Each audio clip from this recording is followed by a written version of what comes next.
the host of Aaron's Hour, Aaron Phillips. Man, I was supposed to say that, but I think I did. I think that was me. I forgot that I did that. So if you guys are confused, yeah, this is Aaron's Hour with Aaron Phillips. But Aaron's not here. Where is he? For all I know, from what I understand, he's out of town on a business trip, but who knows? He couldn't make bail. Now that's very, very possible. So Aaron, wherever you're at, if you're not in jail, say hello. Let me know how I'm doing. He must have got out because he's on he just popped on the chat and says, "Have a great show." How did I know he was going to show up? All right. Well, this is Aaron's Hour with Aaron Phillips. I'm George, the G-Man Miklos. You might recognize me. You might not. I work with Aaron on the round table. You see us every Thursday afternoon at 4 p.m. Pacific. So I'm here. He asked me to do this. Well, I was going to make it up and say he begged me to do it, but that's not the case. He asked me to do it. I thought, sure, why not? It's been a while since I've actually been in the driver's seat, so to speak. So here we are. We're going to have a fun-filled show. We're going to do everything we can to not make you turn off the channel or change the video or change your computer or throw it out the window. We have a great guest with us today, and we'll get to him shortly. His name is Rick Shipley. He's a local filmmaker. He's a part of the local Las Vegas film community, as I am, and as John Stiles is, our producer. So we'll get to him. But I have a couple of things that have been bugging the shit out of me, okay? Only recently, in the last 3 or 4 weeks, we all remember Damar Hamlin, Buffalo Bills player. He got hit in a game about 3 weeks ago, went into cardiac arrest, and died on the football field. Well, thanks to some life-saving measures from the paramedics that were there at the game, that are always on the sideline for stuff like this, they saved his life. He was in the hospital, I don't know, for a week or so. I don't know about fully recovered, but he's recovered enough to have been released from the hospital. And he went back home to Buffalo. He showed up for a game. Last week, he showed up for the divisional round against the Cincinnati Bengals in a raging snowstorm in Buffalo, if you saw that game. Now, you saw him. They had cameras on in the tunnel, and here comes Damar Hamlin, had his hoodie on, had the Buffalo Bills colors on and sweatsuit walking through, and he had people around him. Again, you couldn't see his face, but, you all assume it's Damar Hamlin. He's up. He's feeling pretty good. He's back in the saddle. He was invited to the game. He was up in a suite during the game. Partly through the game, I don't know, halfway through or whatever, the snowing like crazy. The cameraman pans up to the luxury suite where he was at, and you see this figure. He was in there, and you could see through the window with the snow, and he had a heart, he's making a heart out of his hands there, love and support. Thank you so much for helping me through this. We haven't really heard anything from him.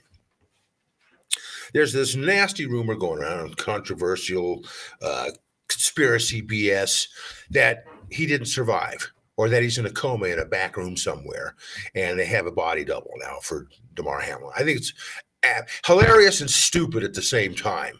The guy's alive and well. We've seen him on TV. I'll bet it's not actual facial interview with Oprah or whoever. Let him take his time, man. All these people, well, if I'd have been on the news already to show people that maybe he's a private person.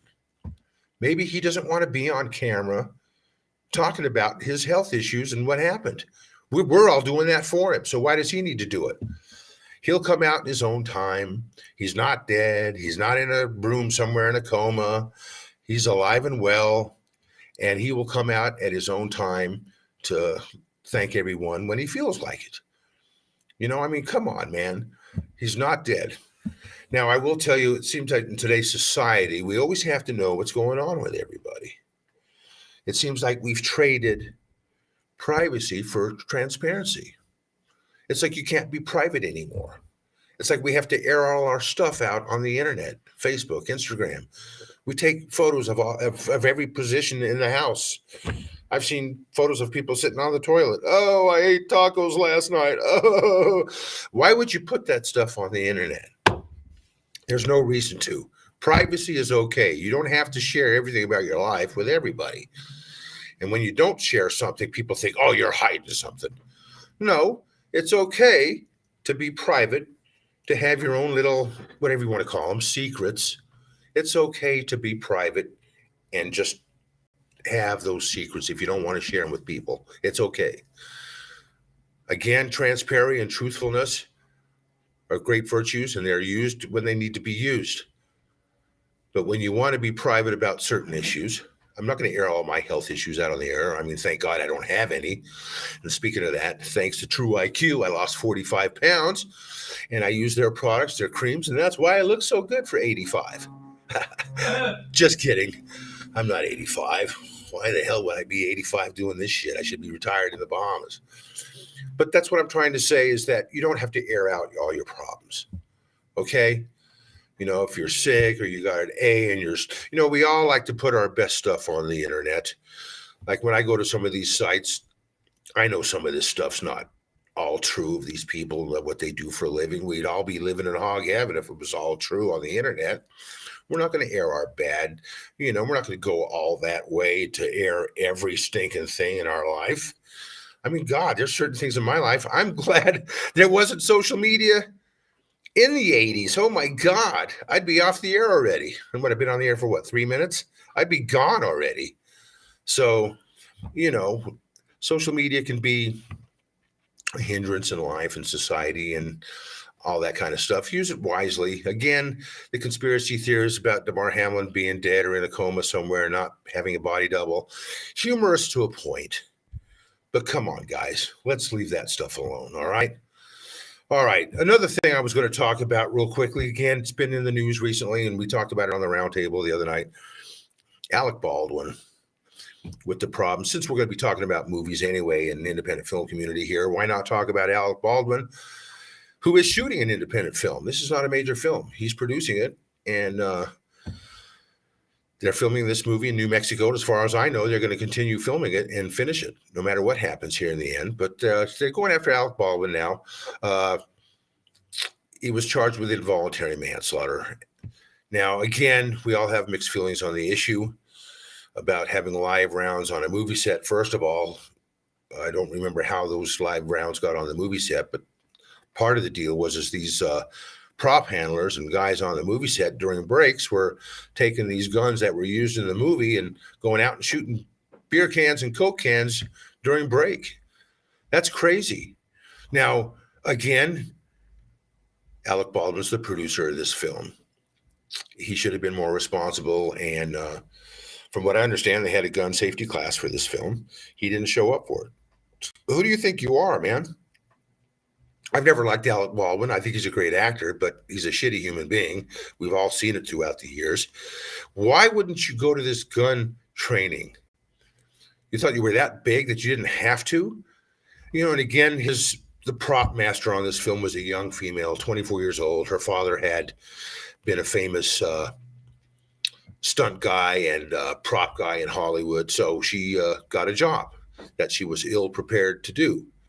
And now she's also being charged. It's not just Alec Baldwin. And they were also tossing around charges for a couple of the other people on the set. But I don't know how that, in detail, they went with that.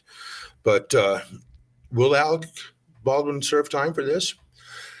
It's going to be awful hard to prove the total negligence. I know that there was no intent to kill this woman. It was a tragic accident and it was negligent, that's for sure. But who's going to serve time, if anyone? Will it be the prop girl who's less famous and less experienced? From what I understand, she was rattled to the bone about all this, and everybody on that set was. Again, Alec Baldwin. I don't know how he's going to get through this.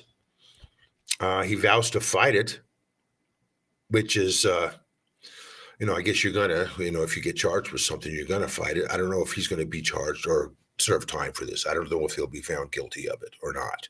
How's that going to change the movie business? We're going to talk about that too, about how gun safety and firearms and having weapons on a movie set, especially here locally, in Las Vegas, with a lot of up and coming, films that are being filmed here.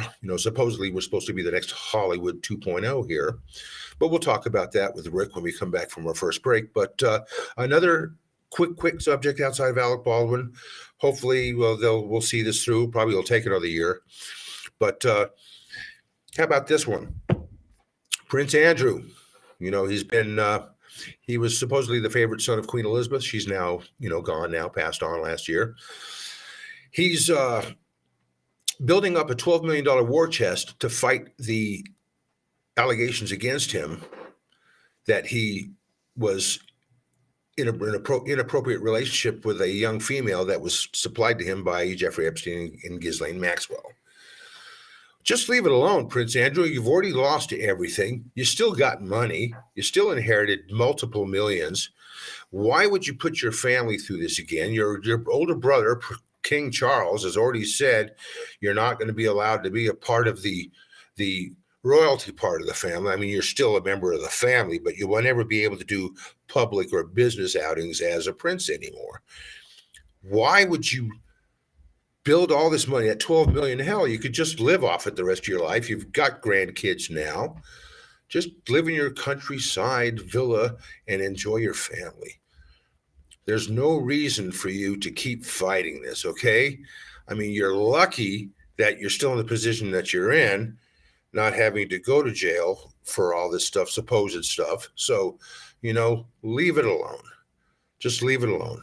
I mean, I think your mother and your father are probably turning over in their graves as it is. And so you just got to let it go. You already got, what's his face, Harry and Meghan Markle. The royal family has enough problems with them. So Prince Andrew, just go relax, fade away, enjoy the family. You don't have to go out there and do all this stuff. And plus, we're all sick about it anyway. But it's funny. I'm not going to go anywhere with this, but I'll just say the only documents that are really secret in Washington is the the black book associated with Epstein. But that's a whole other show. So, that's just the way it is. If you have any comments concerning any of these topics we've discussed, Prince Andrew, and the Alec Baldwin situation, please feel free to chime in. I'm going to have to use my producer to read some of the comments because I can't see shit anymore. That's the one thing that I have an issue with my eyesight. But we'll be okay. Just keep sending in those comments. I do see that there are some comments coming in. But hope everybody's enjoying it. I'm George the G-Man Miklos, and we will be back with Rick Shipley shortly. I'm Miss Murder, and I have a question for you. Have you ever explored the beauty in horror? I'm Mercedes M. Yardley, known as Miss Murder. I'm a dark fantasist who wears poisonous flowers in my hair. Among my many titles, I'm the author of the Stabby award-winning book titled Apocalyptic Montessa and Nuclear Lulu, A Tale of Atomic Love, as well as winning the prestigious Bram Stoker Award for my novella, Little Dead Red. My short story, Loving You Darkly, also received a Bram Stoker nomination. Check out all of my titles at www.mercedesmyardley.com, where I remind you that all things are dark. Are you looking for someone to provide training to your staff? Do you need a motivational speaker about how to handle change? Do you have an upcoming event that needs an MC to handle those responsibilities? Well, look no further than longtime Las Vegas radio personality Aaron Phillips. I am local to Las Vegas and I can blend my talents with any audience. For more information, please visit www.aaronphillipsvoice.com and book me for your next event or training needs. All right, and we're back from our first break. I'm George the G-Man Miklos. Again, if you just tuned in and you don't see Aaron, we really don't know where he is. He said he was on a business trip, but he did ask me to take his place today, just to co-host, a guest host. So I said, okay, why not? So our guest today is a Las Vegas local indie filmmaker named Rick Shipley. Rick and I have known each other for a while. Rick, how you doing, man? I'm doing great. I'm glad you accepted the invitation. Absolutely. Happy to be here. I asked him, I don't know, less than a week ago. I was frantically thinking, I got to find a guest. His was the only name that popped up, Rick Shipley. So he's here. We have a couple of things we're going to discuss. And Rick, everything good so far in life? Yeah, actually pretty busy, running into you at the one of those conventions there. That's that's something that's actually taken up a bunch of my time, doing a lot of lighting, doing camera work, music videos, TV commercials, television shows. Yeah, last year was very, very busy. I remember, yeah, we just saw each other a couple of weeks ago out there at a major casino convention, and Rick's an expert at all of it. Filmmaker, lighting, sound. Whenever I see him out there in the real world, when we actually have to have a day gig, he does a lot of lighting and sound setup and stage setup for a lot of these conventions that have guest speakers and stuff like that. And I'll see him out there occasionally when we do this. But I invited Rick in today. Wanted to talk today about the local Las Vegas indie film community. It's up and rising, up and coming community. I've been here since the late 80s. I always kept hearing about, oh, Hollywood's going to move here. They're going to build a big 75-acre studio out there in Henderson. Been hearing this shit since the late 80s. Yeah. But I will tell you, the independent film community has risen. There are a lot of smaller independent production companies that are here, that are located here. And I just recently saw that Mark Wahlberg moved here. Yes, he did. And I don't know if you saw that he said that he wanted to make Las Vegas Hollywood 2.0. Yes, he did. What are your thoughts? His plan is actually to do a studio here, a studio backlot, and a lot of facilities, for filming here, which is actually a great thing.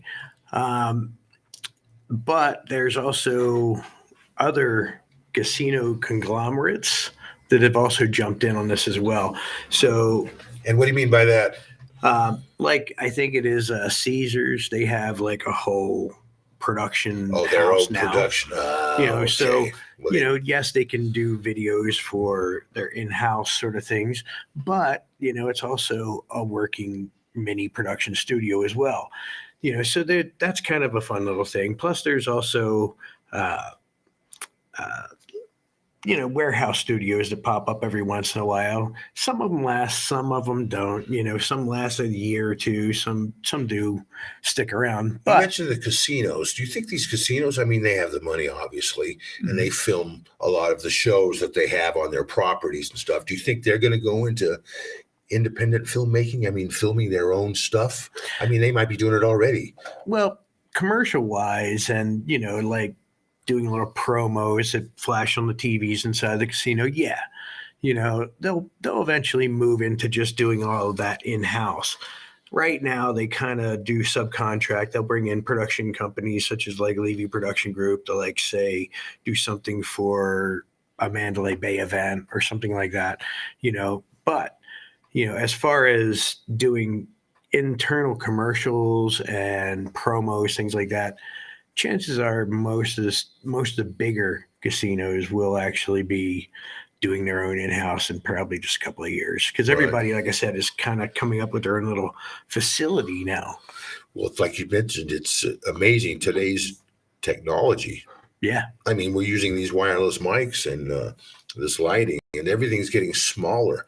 Oh, it's not these big, although I guess Hollywood still uses those $500,000 cameras where the guys are sitting in them, rolling around doing I've seen CES and seen those big, when Sony is there and all Panasonic and all there's big giant cameras. They go, well, what the hell? Because now you can film a full-length feature film on a damn, camera or a cell phone even. Yeah. So I have seen people do that. Why is Hollywood not?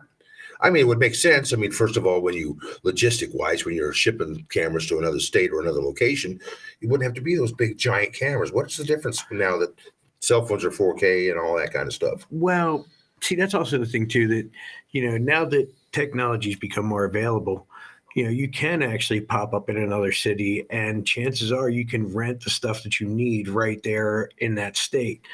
So really shipping a lot of your stuff out there to another state, you really don't need to do that as much nowadays. And, the weight of LEDs now, the actual weight of the cameras now, it's a lot less than it was, nowadays. Well, if you can think back in the 80s, a standard VHS camera is about that long. Here they were. Nowadays you got a standard cameras about this long.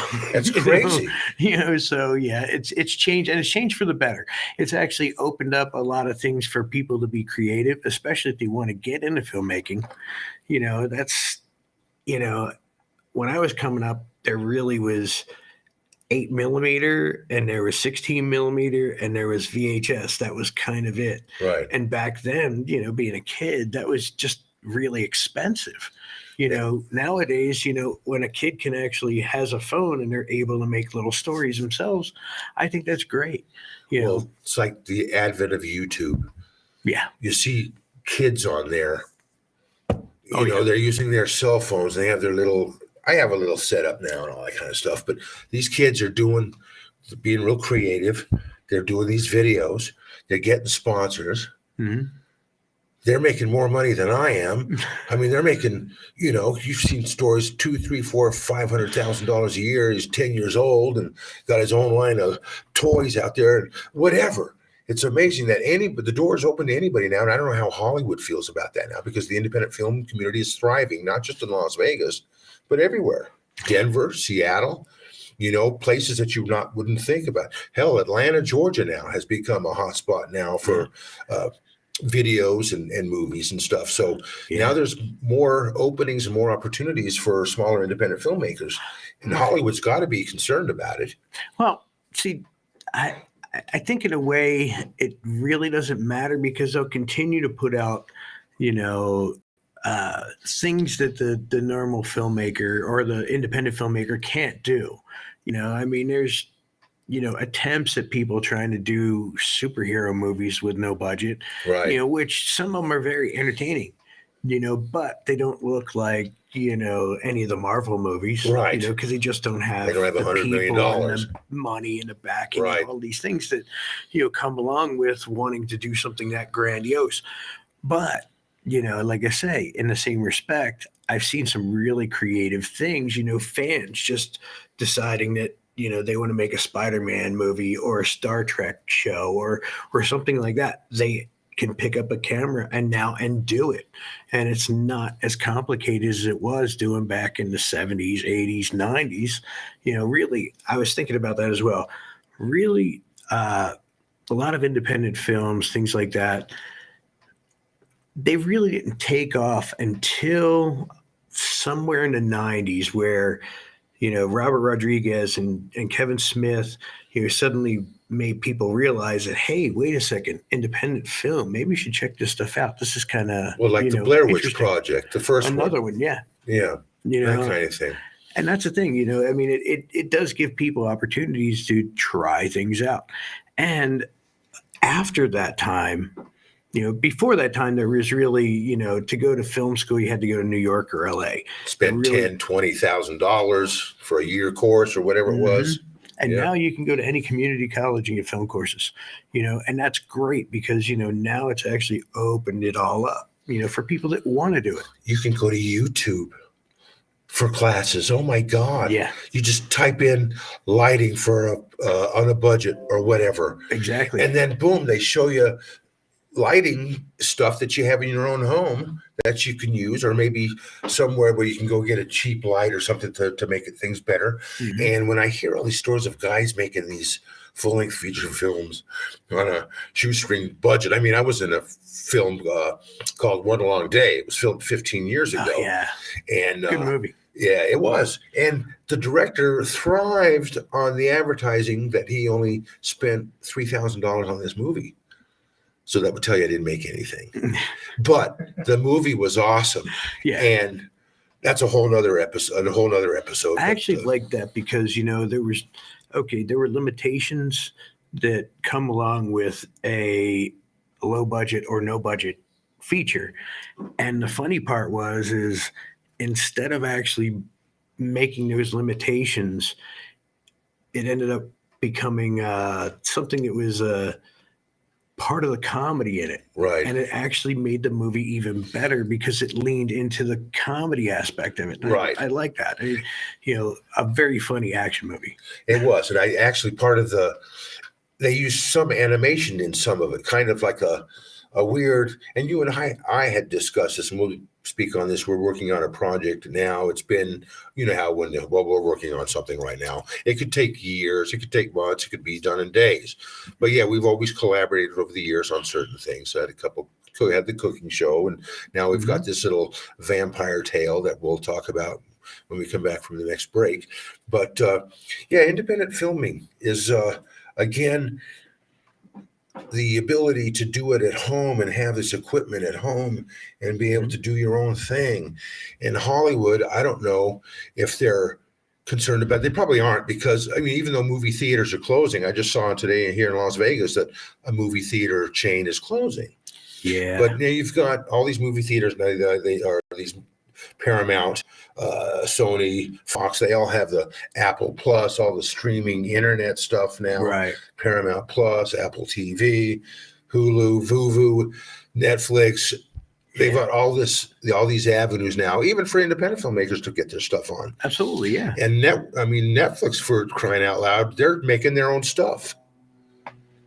Yeah. You know, so I mean, I don't know if Hollywood. I guess Hollywood will always find a way to adapt. Oh yeah, but movie theaters seem to be the enjoyment and the nostalgia of that. It's going away, like drive-ins did. Well, yeah. I mean, it's always going to be there. You know, I mean, and honestly, there is one drive-in left here in Vegas that actually does an okay business. My daughter actually worked there for a little while. Is that the one that's still what was on? Yeah, right off of Rancho. Oh, yeah. It's. Yeah, that's been there forever, hasn't it? Yeah. It's I think 5 screens there. Yeah, but you know, it is one of the only ones left. And you still sneak in and get hide in the trunk like you did in the 70s. We used to hide in the trunk, I don't think 3 or 4 of us. You have to. I mean, they're actually pretty cool at that drive. Even now, they just kind of like. You know, pay by car, it would be 20 people in there. You pay one admission. You know, climb out of the trunk, go to all your friends that were parked there in the park in the movie. Well, people always go for that theater experience anyway. Well, we talked about that the other day.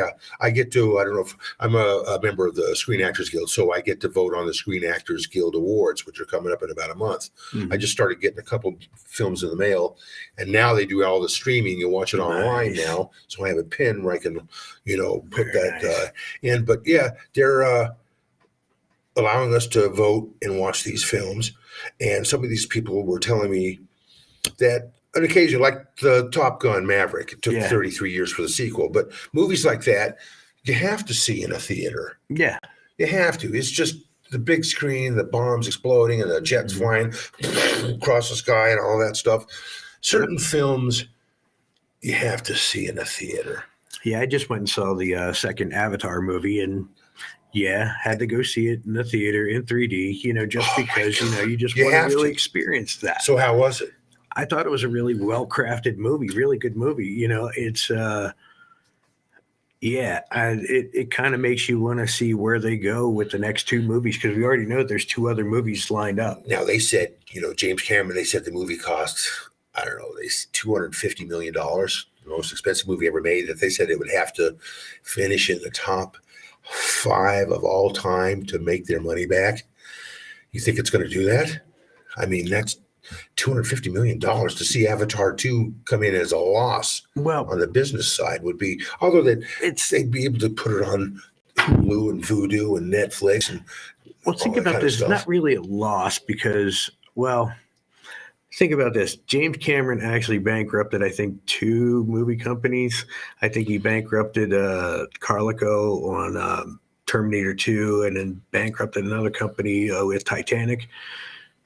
But think about this. You know, these movies still are making, you know, money today. People still buy the DVDs. They still probably rent streaming, you know, things like that, you know, so they're still putting money into these films because of the simple fact that these are well-crafted movies. Right. And James Cameron knows how to make well-crafted movies, you know.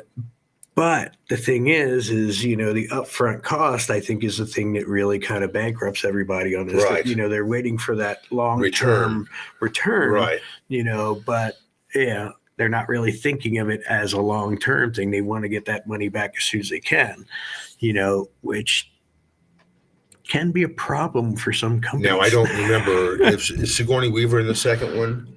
Yeah. Because, you know, she was one of the stars of the first one.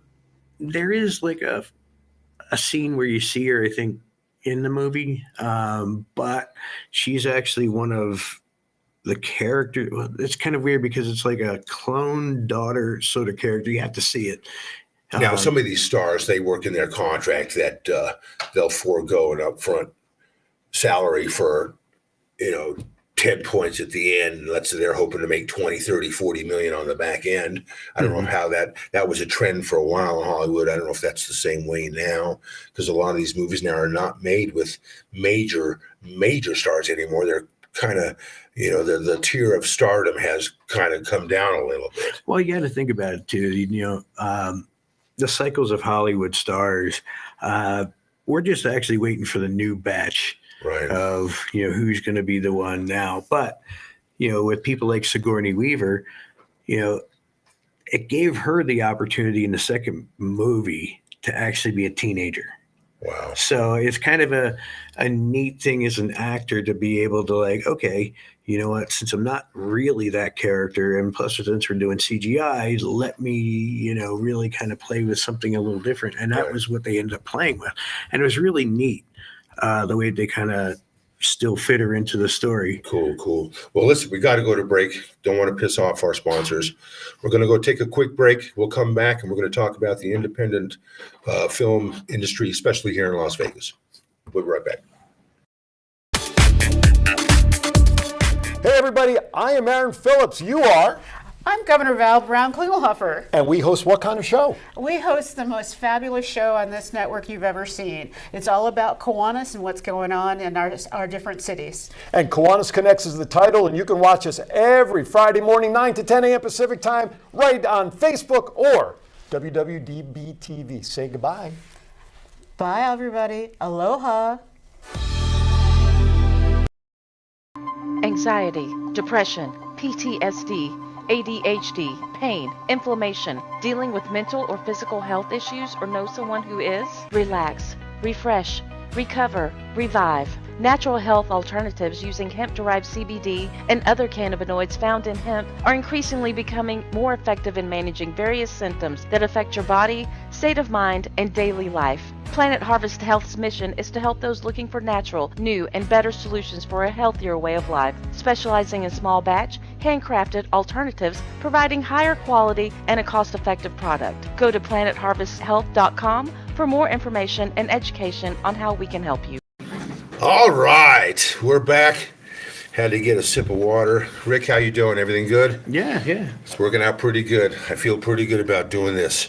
We were talking about movies before we came back, about Sigourney Weaver in particular with the new Avatar film. We had started to discuss independent filmmaking. That's where it was going to, where movie theaters are going down out of style now, this kind of thing. They'll never go away, but they're not as popular as they once were. But now independent filmmakers can make films. They can go, get stuff put on the air. Yeah. And in particular, here in Las Vegas, the independent film community has really grown in the last, I would say, 10 years at least, 5 even. There's this thing now with YouTube and the advent of the internet where you can go on Indiegogo, Kickstarter. There's a couple other places where you can raise money for projects, crowdfunding for projects. It doesn't have to necessarily be film, but a lot of independent filmmakers have gone this route. And they're raising mid six figures for their films. And cool, that's cool for them. That's a great outlet for them to raise some money. Absolutely. I mean, if you can do it, yeah. The definition of producer is the guy that comes up with, or woman that comes up with the money for the film. True. Very true.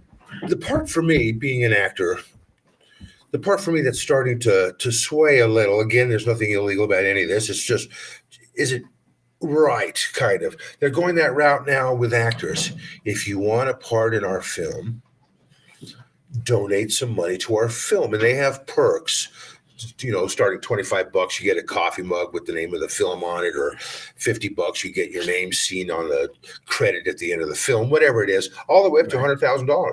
But it seems to be the range where if you want a part in a film as an actor and you want a scene with a few lines, you have to pay $1, $2, $3 to support this film.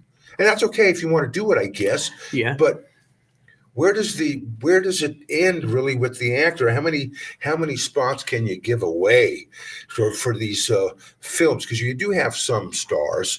Most of these films that get stars that we know of have been stars, still a star. Once you're a star, you're always a star. Right. But there's levels. If you're not around for a while, then you tend to see some of these actors, Eric Roberts, Robert Lasardo, a lot of these guys, Lorenzo Lamas, Tara Reid, they've done a lot of independent films here locally. Right. And I don't know what their pay is, but it's certainly not millions of dollars in these independent routes. But actors having to pay in film, that's the bottom line. What is your thoughts on an actor having to donate $2 or $3 grand to get a speaking part in a movie? Well, I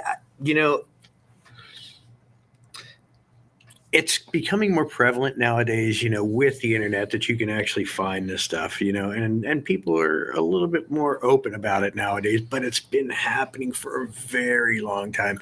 Just thinking about it, if you've ever seen Ed Wood, right? They're trying to raise money for Bride of the Monster in the movie, and how they do that is they actually get this guy who's, I think he was some sort of beef guy. And that was a mob guy?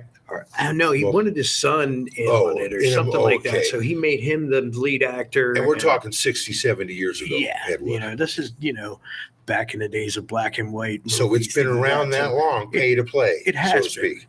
But, it, like I say, it's kind of one of those things to where it wasn't really out there like that. Nowadays, with things like Indiegogo or GoFundMe, things like that, you can actually break it down to say, okay, well, if you donate $20, you get a copy of the movie. You donate $50, you get a poster along with that. Right.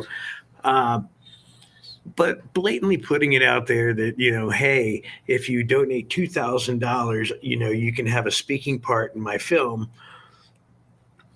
That kind of puts it in the realm of, it's not even about talent anymore. Exactly. I mean, there would be something to be said that, if this person does have talent, that's great. And it has some money. Most actors are broke. Exactly. And what then you might actor have has $2,000 to throw in a role, and then you have somebody out there that's never acted before but that wants to be in a movie and has the money, and then they're horrible. I've heard those stories, horror stories, and I've heard other stories where they came out fine. Yeah. And a lot of these independent filmmakers have gone towards that horror genre because it's cheaper to film. Well, that's the thing about horror. People like horror. Scary movies and horror. The horror genre doesn't really rely on, you don't have to have a big name star in it. We know that the plot is going to be basic and simple. It's probably not going to involve more than 5 or 6 people. Right. So that's the reason why a lot of people will go the horror route, is because normally they take place in very few locations, have a very small crew or a very small cast, so you can kind of, do one of these fairly easy. But then again, making a movie isn't exactly easy at all. Right. None of it is. It's a chore, and it is work, but it is fun. And it is creative work. It's, it's an art form. And when you see the final of the ending product, you're going, wow, that couple of bad days I had, it turned out okay. Exactly. That kind of thing. And, exactly. I'm kind of excited because you and I have worked on stuff before in the past. Absolutely. And we actually, I found this vampire story, a year and a half ago, not that long. Right. And the story's old. It's over 100 years old. Presented it to you and you fell in love with it right away. Pretty much. We were both called to go order the books, get the book online. We got the book. The copyright ended in 2020, I think. Oh, okay. So just conveniently, so it ended in 2021 actually, because the story was written in 21. The movie came out in 1921. So yeah, it was a 75-year copyright. It ended just in the last 3-4 years. And now we have. I don't even know if there's, any. Well, I don't think. When I was checking into it, there wasn't any existing copies. There's a couple of photographs of There's scenes, no copies of the film. Correct. There was no copies of the movie around anymore. But that actually opens up an interesting thing as well, because when I read the book, I don't know exactly how much of that was actually in that movie that they had done before. Right. But it looks very interesting. Is it? Well, not your typical vampire story. Right. I was just going to mention it's a vampire story, and it's the first time that Dracula, the name Dracula, the character Dracula, was ever seen on the silver screen ever. This was a silent film in 1921. Supposedly no copies exist. Even the Hungarian Foreign Film Exchange or whatever they have, they say they have a copy, but if they did, I think it would have been out already and they would have tried to make some money off it. I would have think so. Now, 80% of silent films all over the world have been lost through time or fire or, you know, they had that big fire in California 20, 30 years ago that burned everything and they lost all of it. But you and I have looked at the story, we've read it, and we're thinking about doing a film. Yeah. So I'm excited about that, and it's a horror movie, and it's going to be a different type of, well, like Rick said, the story is not your typical Bram Stoker version. This is a totally original story. It's different. It's, you know, that's the thing that actually I thought was kind of wild about it was that it's instead of Dracula being the main character, you're kind of following a girl through this whole story and her plight. You know, Dracula is like a thing in here, but you don't know whether or not this guy's really Dracula or not. Right. That's the cool part of it. Like you said, Dracula's not the star. He claims to be. He's a character in the story. Exactly. Yes, and he claims to be. We won't go into any more detail, but Rick and I are working on it. You know, we'll see. I have another guy out there too. Hey, Rennie, how are you? Hopefully you're out there listening, but he's looking at the book, read the book, and writing a screenplay, helping us out with it. Right. And the genius that Rick is mentioned, you know, the story takes place 100 years ago before color. So the book was written, you know, with a black and white mindset. Mm-hmm. And I think the goal for us is to do two versions of the film, do it in black and white and another version in color. That's all we're going to say. But that's going to, I'm excited about it. And I think it's going to be awesome. And Rick, most likely, he'll probably have his hands all over and everything, but mainly as a DP and a director, that's his forte, I believe. Yeah. Is the best. That's what he likes, director of photography. He likes looking through that lens and getting the shots. And in fact, we worked on a movie called Bleach about 7 years ago. And it finally came out, like a couple of months ago. Yeah. It came out online, Apple TV, or you haven't? I did. I did as a cast member. I went and I did pay to see the movie. I do own it, but it's on the internet, which is kind of weird. I can't touch it or feel it. It's not a DVD that I can feel. It's on the internet, and I'm always scared. Oh my God, I'm going to lose it. But I paid to own it. I watched it. I know I shot a couple of scenes. One did make it. And you're the one who shot it. Nice. Well, I was one of the 3 people that actually shot that film. I came on the beginning, and then it was Michael Sue, and then there was somebody else that came on into the latter half of the filming that ended up helping with pickup shots and other things like that. You know, so it was a lot of years. Well, that's the thing again, independent filmmaking. Sometimes they take years to actually make. This movie had all kinds of issues. It ran out of money, a lot of infighting or disagreements with certain members of the production team. Stuff like that happens. Yeah. And again, that's independent filmmaking. You know, if you don't have the millions of dollars to finish it, it can take up to 7 years. And it did. I shot my scenes in May of 2015 for this film. So it can, again, that's probably maybe the dark side or the one of the disadvantages of being part of the independent film community, because it takes so long. You run out of money. Sometimes actors go off and do their own thing, and you can't get them back, and you have to reshoot a scene that you were hoping they were in, and all that kind of stuff. But it did come out. Mm-hmm. It's a horror movie. Yeah. Lots of color, lots of colorful costumes. The costumings were great. Some of you would recognize some of the names. Lorenzo Lamas. Who else was Eric Roberts, Tara Reid? Yeah, Tara Reid was in it, yeah. And again, it was a fun movie to be on.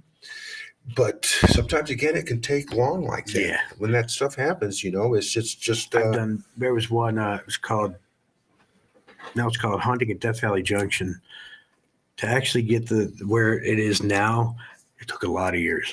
But it's kind of neat, you know. It gave us a really cool insight when things sometimes go not the way you want to. Right. Well, that's a film set for you. Exactly. Some days you'll wake up to shoot on a sunny day and all of a sudden it starts raining. Or I've had where I've been on a movie set and a great shot. Awesome. Let's replay it. Oh, I forgot to take the lens off the camera. So the best shot in the world was covered up with a lens cap. So little stuff like that happens. That's part of the independent film community.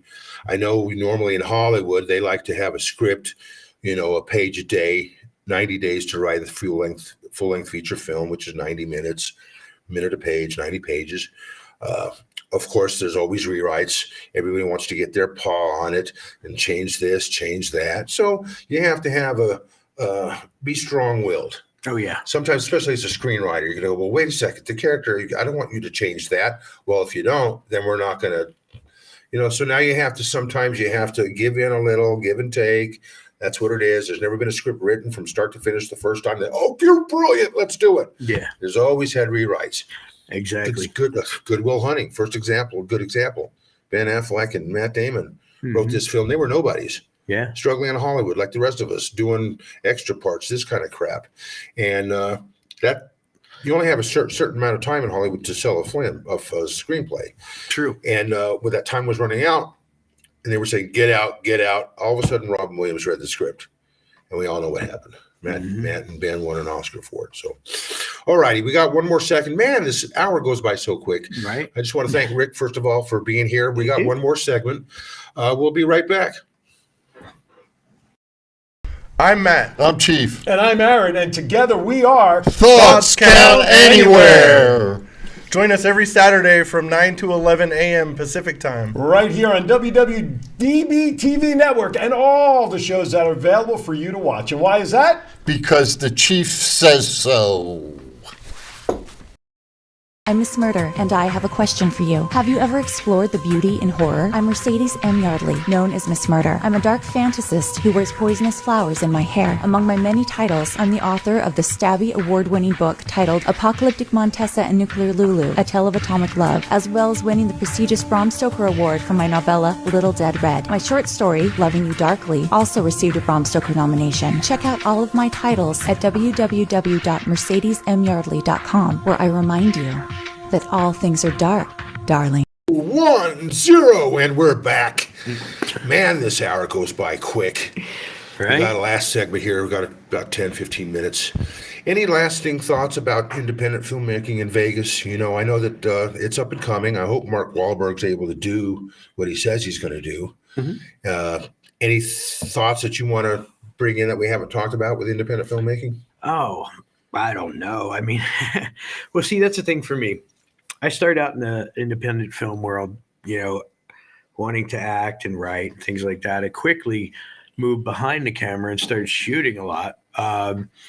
The lighting, grip and electric thing really it's only been within the past 15 years. I've really known what I'm doing with that. But I thought it would be great to learn it, as I'm, doing my camera work. But, I've noticed that really when it comes down to is, especially in indie world of filmmaking, it's always good to have people in there that have a good idea of what they want to do, what they want to show, what they want to bring to the table, and let them do their thing, There's plenty of one-man bands out there that say, hey, I wrote, shot, directed it, and even started it myself. That's great. But, if you would have had people in every aspect of those roles, chances are it would have been better than what you came up with.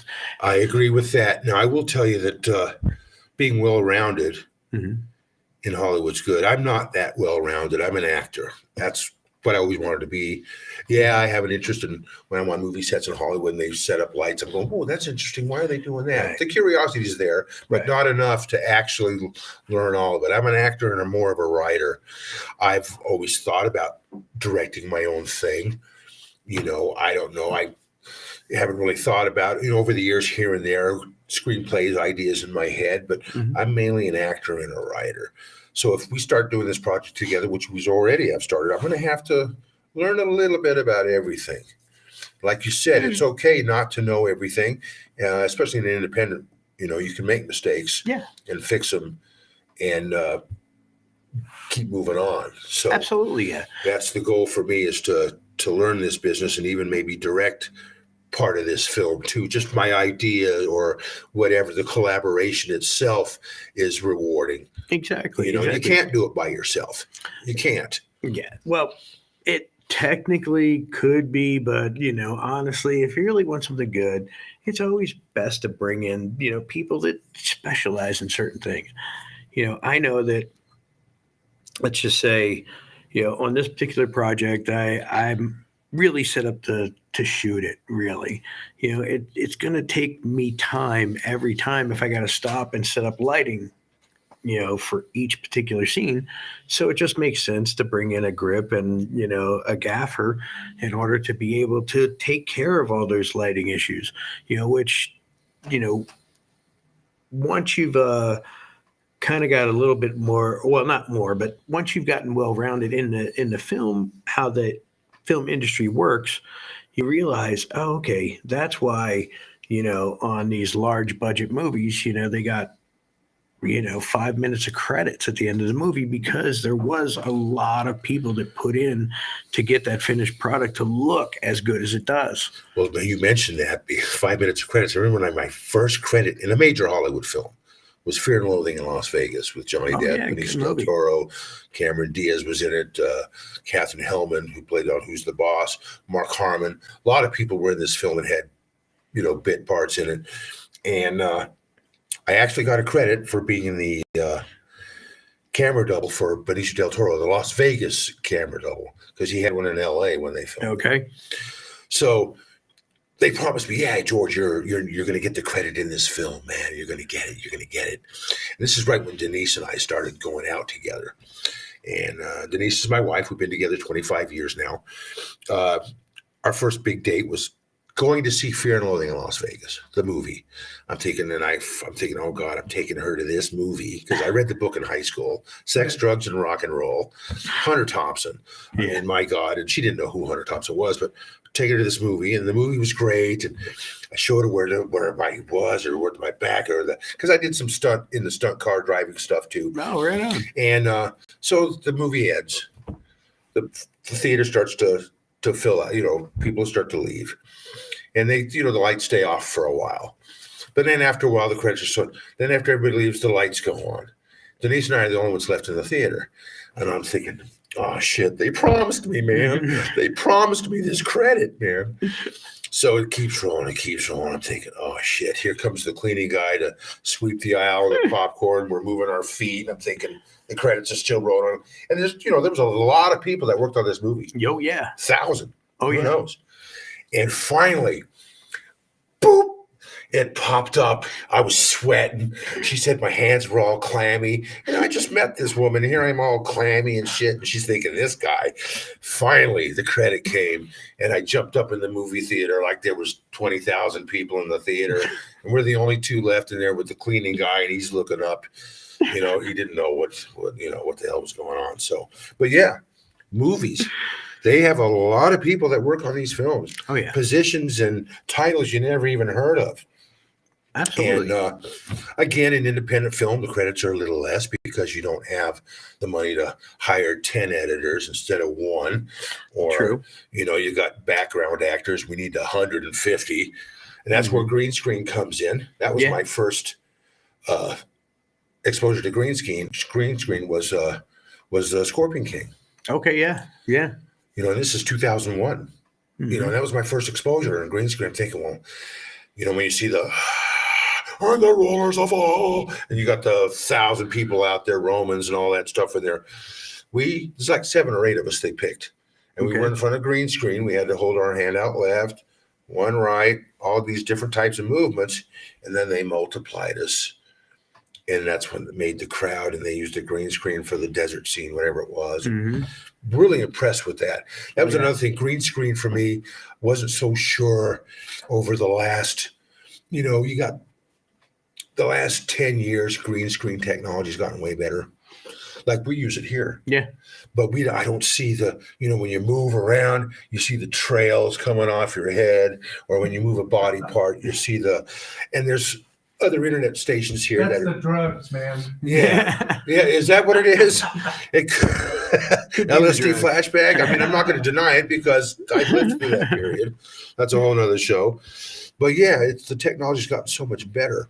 Yeah. And some of the backgrounds are so elaborate, and some are cooler than others. Oh yeah. Absolutely. And I know that even major ESPN, CNN, Fox, all these news stations and sports shows, they use green screens occasionally. I mean, they're shot in a live studio, but they use green screen on certain segments and that kind of stuff. Absolutely. So again, that could take away, we would discuss this with our little project, that maybe, it's hard to find, scenes of an 1890 insane asylum or castle with the big giant piers and like in Bram Stoker. Mm-hmm. It's hard to find stuff around that here in the Western United States.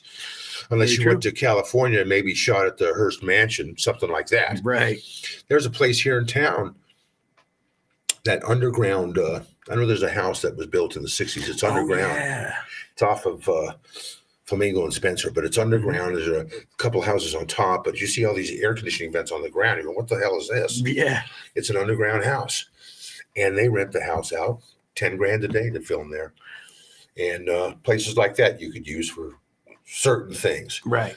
But that's the thing about the brilliance of green screen, that you can use period pieces are expensive to film. Absolutely. But with green screen, you can kind of make it a little easier for you. I mean, I've seen some really neat stuff. I mean, I've seen some, what do you call it?